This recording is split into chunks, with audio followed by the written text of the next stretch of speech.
কোনো ঐতিহাসিক চরিত্রকে ভালোবাসা যায়, তার সঙ্গে মতবিরোধও থাকতে পারে, তার সিদ্ধান্ত নিয়েও প্রশ্ন তোলা যায়, কিন্তু যখন নেতাজি সুভাষচন্দ্র বসুকে নিয়ে নতুন করে প্রশ্ন উঠছে, তখন আমাদের একটা কাজ করা দরকার।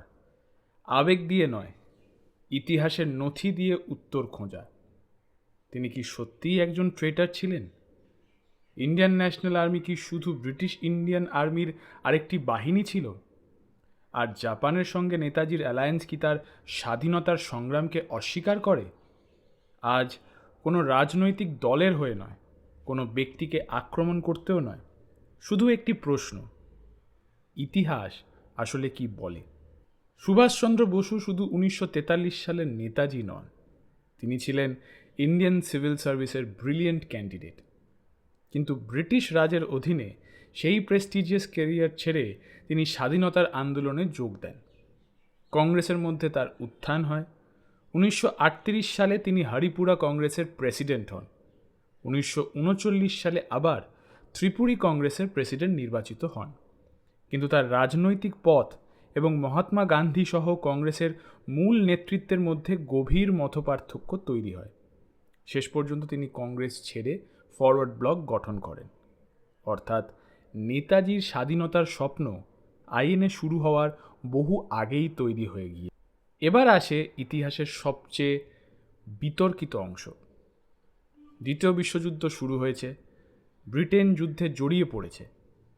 নেতাজি মনে করেছিলেন ব্রিটেন যখন দুর্বল, তখন সেটাই ভারতের স্বাধীনতার সুযোগ।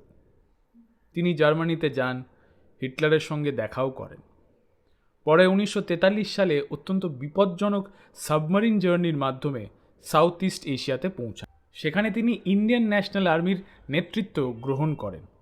এখানে একটি গুরুত্বপূর্ণ সত্য লুকিয়ে আছে। নেতাজি অ্যাক্সিস পাওয়ার্সের সঙ্গে সহযোগিতা করেছিলেন, জার্মানি এবং ইম্পেরিয়াল জাপানের সাহায্য নিয়েছিলেন, এটি ইতিহাসের সত্য।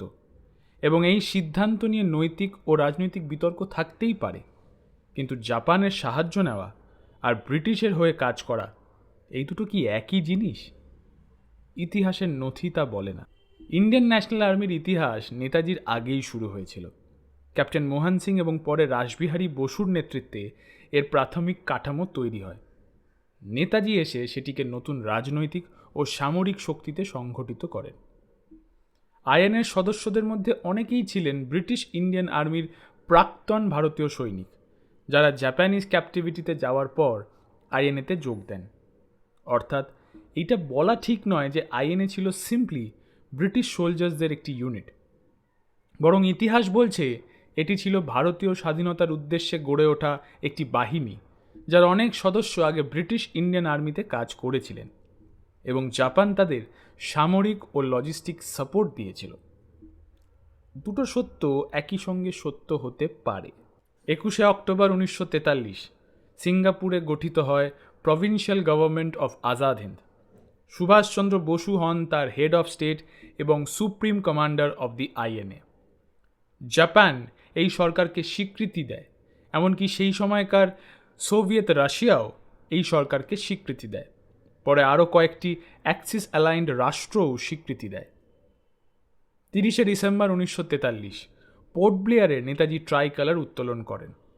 ইন্ডিয়ান গভর্নমেন্টের অফিসিয়াল হিস্টোরিক্যাল অ্যাকাউন্টসও এই ঘটনাকে আজাদ হিন্দের সঙ্গে যুক্ত করে বর্ণনা করেছে।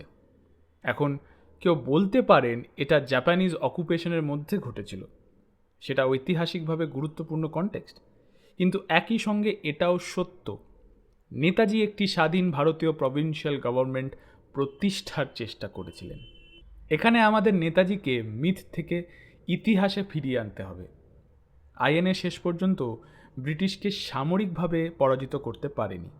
ইম্ফল ও কোহিমা ক্যাম্পেন ব্যর্থ হয়, জাপান দ্বিতীয় বিশ্বযুদ্ধে পরাজিত হয়, আইএনএও সামরিকভাবে ভেঙে পড়ে।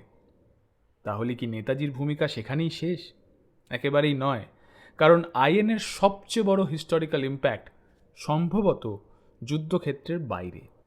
1945-এর শেষে ব্রিটিশ সরকার আইএনএ অফিসার্সদের বিরুদ্ধে রেড ফোর্টে ট্রায়াল শুরু করল।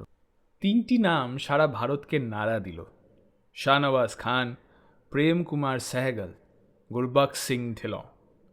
একজন মুসলিম, একজন হিন্দু, একজন শিখ। তাদের বিরুদ্ধে ব্রিটিশ ক্রাউনের বিরুদ্ধে যুদ্ধ করার অভিযোগ আনা হয়। কিন্তু ভারতের মানুষের প্রতিক্রিয়া? বিভিন্ন রাজনৈতিক মতের মানুষ আইএনএ প্রিজনারদের পক্ষে দাঁড়ালেন। দেশ জুড়ে সিম্প্যাথি তৈরি হলো। এই ট্রায়ালগুলো ব্রিটিশ শাসনের লেজিটিমেসিকে আরও দুর্বল করে। অ্যাসোসিয়েশন ফর এশিয়ান স্টাডিজের একটি হিস্টোরিক্যাল অ্যানালিসিসও আইএনএ ট্রায়ালসের ইম্প্যাক্টকে ব্রিটিশ উইথড্রয়াল ফ্রম ইন্ডিয়া ত্বরান্বিত করার গুরুত্বপূর্ণ ফ্যাক্টর হিসেবে মূল্যায়ন করেছে। অর্থাৎ যুদ্ধক্ষেত্রে আইএনএ জিততে পারেনি, কিন্তু আইএনএ ট্রায়াল ভারতের মানুষের রাজনৈতিক মনস্তত্ত্বে বিশাল প্রভাব ফেলেছিল। এবার ফিরে আসি আজকের প্রশ্নে। নেতাজি কি ব্রিটিশের বিরুদ্ধে স্বাধীনতার জন্য লড়েছিলেন? হ্যাঁ। তিনি কি অ্যাক্সিস পাওয়ার্সের সঙ্গে অ্যালায়েন্স করেছিলেন? হ্যাঁ। তিনি কি জাপানের সামরিক সাপোর্ট নিয়েছিলেন? হ্যাঁ। আইএনএ কি জাপানের সঙ্গে যৌথভাবে যুদ্ধ করেছিল? হ্যাঁ। আইএনএ কি শেষ পর্যন্ত সামরিক বিজয় অর্জন করেছিল? না। তাহলে তাকে ট্রেটার বলা কি একটি ইউনিভার্সালি এস্টাবলিশড হিস্টোরিক্যাল ফ্যাক্ট? না। এটি একটি রাজনৈতিক বা নৈতিক মূল্যায়ন হতে পারে, কিন্তু ইতিহাসের রেকর্ডকে সেই মূল্যায়নের সঙ্গে গুলিয়ে ফেলা উচিত নয়। নেতাজিকে দেবতা বানানোর দরকার নেই, তাকে ইতিহাস থেকে মুছে দেওয়ারও দরকার নেই। তাকে বুঝতে হবে, তার সাহসকে বুঝতে হবে, তার ভুল সিদ্ধান্ত নিয়েও আলোচনা করতে হবে। জাপানের সঙ্গে তার অ্যালায়েন্স নিয়ে প্রশ্ন তুলতে হবে, আইএনএর মিলিটারি লিমিটেশনস নিয়ে কথা বলতে হবে, কিন্তু একই সঙ্গে তার ত্যাগ, তার রাজনৈতিক ভিশন এবং স্বাধীনতার জন্য তার রিলেন্টলেস পারসিউটও স্বীকার করতে হবে। কারণ ইতিহাসের কাজ কাউকে আইডল বানানো নয়, ইতিহাসের কাজ সত্যকে যতটা সম্ভব সম্পূর্ণভাবে দেখা। আজ নেতাজিকে নিয়ে বিতর্ক হচ্ছে, হয়তো আগামীকাল অন্য কোনো হিস্টোরিক্যাল আইকনকে নিয়ে হবে। আমাদের উত্তর একটাই হওয়া উচিত, কথা যত জোরেই বলা হোক, ইতিহাসকে তার নথি দিয়ে বিচার করতেই হবে। নেতাজির ইতিহাস কোনো এক দলের নয়, কোনো এক সম্প্রদায়ের নয়, কোনো এক রাজ্যেরও নয়। তিনি ভারতের স্বাধীনতার ইতিহাসের একটি জটিল, বিতর্কিত কিন্তু অনস্বীকার্য অধ্যায়। আরেকটি কথা, নেতাজিকে নিয়ে প্রশ্ন তোলা অপরাধ নয়, ইতিহাস নিয়ে বিতর্কও অপরাধ নয়, কিন্তু যদি কেউ ইচ্ছাকৃতভাবে মিথ্যে তথ্য ছড়িয়ে প্রমাণ বিকৃত করে এবং রাজনৈতিক বা ব্যক্তিগত উদ্দেশ্যে নেতাজির মর্যাদা কলঙ্কিত করার চেষ্টা করেন, তাহলে তারও জবাবদিহি থাকা উচিত। আইন যদি বলে সেই বক্তব্য মানহানিকর ও অপরাধযোগ্য, তাহলে পরিচয় বা পদমর্যাদা যাই হোক, আইনের যথাযথ প্রক্রিয়ায় তাদের বিরুদ্ধে ব্যবস্থা নেওয়া উচিত। কারণ নেতাজিকে ভালোবাসা শুধু আবেগ নয়, তার ইতিহাসকে সত্যের সঙ্গে রক্ষা করাও আমাদের দায়িত্ব। জানার মধ্যেও অজানার এই এপিসোড আজ এইটুকুই। আমি দীপ আবার ফিরব এমনই একটি গল্প নিয়ে, যেখানে জানার মধ্যেও লুকিয়ে আছে অজানা। ভালো লাগলে ফেসবুক ও ইনস্টাগ্রামে আমাদের ফলো করুন, আর ইউটিউবে এই চ্যানেলটিকে সাবস্ক্রাইব করুন। জয় হিন্দ।